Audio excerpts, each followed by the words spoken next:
अब बात प्रयागराज में लगने वाले कुंभ की। प्रयागराज में महाकुंभ को लेकर तैयारी अंतिम चरण में है। साधु सन्यासी अखाड़े के संत संगम के किनारे जुट चले हैं। बड़ी संख्या में देश विदेश के श्रद्धालुओं के आने की वजह से यूपी सरकार व्यापक तौर पर प्रबंध में जुटी है। योगी सरकार ने 5,000 करोड़ का बजट रखा है। केंद्र सरकार ने भी 2100 करोड़ रुपए इस कुंभ को लेकर दिए हैं। ठहराने को लेकर, सुरक्षा के प्रबंधों को लेकर चौकसी बरती जा रही है। सीएम योगी के निर्देश पर यूपी सरकार के मंत्री अलग अलग राज्यों में जाकर कुंभ का न्योता भी दे रहे हैं। सीएम को न्योता देने के लिए यूपी के आईटी मंत्री सुनील कुमार शर्मा रायपुर पहुंचे। उन्होंने पूरे आयोजन और तैयारियों को लेकर उत्तर प्रदेश सरकार की तरफ से बात रखी है और छत्तीसगढ़ वासियों और छत्तीसगढ़ के मुख्यमंत्री को निमंत्रण दिया है।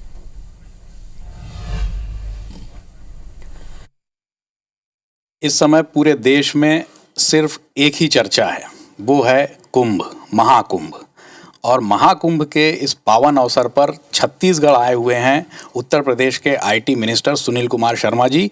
वो छत्तीसगढ़ियों को इस कुंभ का न्योता देने आए हैं। तो सुनील जी से जानते हैं कि इस बार जो दिव्यता और भव्यता पर फोकस है उनका, पूरी यूपी सरकार का फोकस इस बात पर है कि वो इस महाकुंभ को एक यादगार महाकुंभ बना दें। तो उनसे जानते हैं कि किस तरीके से तैयारियां हैं महाकुंभ को लेकर। बहुत स्वागत है सर आपका छत्तीसगढ़ में।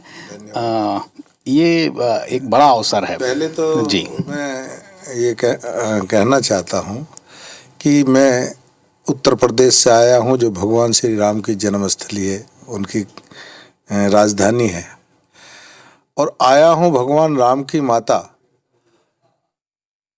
कौशल्या के देश में। ये मेरा सौभाग्य है कि मुझे यहाँ आने का अवसर मिला है और आमंत्रण करने का अवसर मिला है।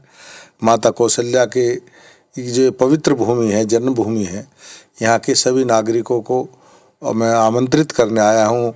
उत्तर प्रदेश सरकार की तरफ से उत्तर प्रदेश के यशस्वी मुख्यमंत्री माननीय श्री योगी आदित्यनाथ जी के प्रतिनिधि के रूप में उन्होंने मुझे भेजा है कि मैं माननीय मुख्यमंत्री जी और महामहिम श्री राज्यपाल महोदय को आमंत्रित करूं। सर, वो आप स्वच्छता की बात कर रहे हैं, बार बार ये बात आती है कि आचमन योग्य पानी नहीं है नदी का। उसको नदी के पानी को लेके प्यूरिफाई करने का भी कोई अपन ने अभियान चलाया हुआ है वहाँ? देखिएगा, वहाँ पर भी हमने पानी गंदा ना हो तो एसटीपी लगा रहे हैं। जो भी जितना भी वहाँ का मेले का भी जो विसर्जन होगा वो नदी में नहीं होगा, वो एसटीपी में जाएगा। सर, वो आप बता रहे थे, अभी चर्चा हो रही थी कि वहाँ सब स्टेट के अपने पंडाल लग सकते हैं और वो अपने उत्पाद या फिर जो विशेषताएं हैं वो दे सकते हैं। तो क्या एक मिनी इंडिया जैसा वातावरण आप कोई कहीं पर बना रहे हैं वहाँ? देखिएगा, जो कुंभ है इसमें आप दर्शन कर सकते हैं पूरे भारत की एकात्मता के, भारत के अध्यात्म के, भारत की छुआछूत के जो बात करते हैं उससे मुक्त के। और ये इसलिए यूनेस्को ने इसको अमूर्त धरोहर माना है मानवता की। वहाँ बस क्या कहें कि कुंभ में जो आ जाएगा एक बार, वो अपने आप को कहेगा। अभी हमने सारे राज्यों से हमारे माननीय मंत्रीगण गए हैं और ये अनुरोध किया है कि प्रत्येक राज्य अपना पंडाल वहाँ लगाए। इसमें अलग अलग स्थानों पर अलग अलग परंपराएं हैं, अलग अलग वेशभूषाएं हैं, अलग अलग सांस्कृतिक कार्यक्रम हैं। तो उसका प्रदर्शन वहाँ करें, अपनी कलाओं का प्रदर्शन करें, अपने उत्पाद का प्रदर्शन करें।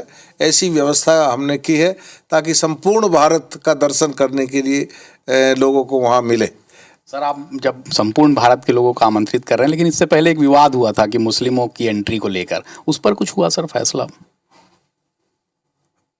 देखिएगा,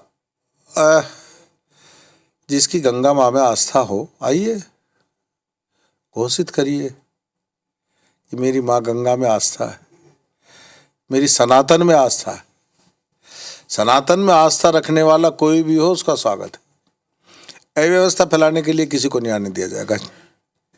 सुरक्षा अव्यवस्था से बहुत सही मुद्दा ये ध्यान में आया कि सुरक्षा को लेकर किस तरह से, क्योंकि एक बड़ा 45 करोड़ लोग और फ्लोटन पॉपुलेशन, सुरक्षा भी एक बड़ी जिम्मेदारी होगी सरकार की। चप्पे चप्पे पर सीसीटीवी कैमरे लगाए जा रहे हैं, ड्रोन कैमरे रहेंगे और भारी पुलिस बल भी वहाँ साधारण और वर्दी में वहाँ रहेगा। और हम ये गारंटी दे सकते हैं कि देश से आए हुए किसी भी नागरिक को तिल भर भी सुरक्षा से की कोई दिक्कत नहीं होगी। तो जैसा कि आपने भावनाएं सुनी मंत्री जी की कि किस तरीके से वो सौभाग्य मान रहे हैं, इसको देश की आत्मा मान रहे हैं, तो हमारी बहुत शुभकामनाएं हैं इस कुंभ के लिए पूरे उत्तर प्रदेश को। और जैसा वो कह रहे हैं कि हर छत्तीसगढ़िया आमंत्रित है, तो हम ये उनको आश्वस्त करते हैं कि छत्तीसगढ़ से भी एक बड़ा प्रतिनिधित्व हम इस बार वहाँ पर करेंगे। विश्वेश ठाकरे, कैमरामैन लखन शर्मा के साथ IBC 24।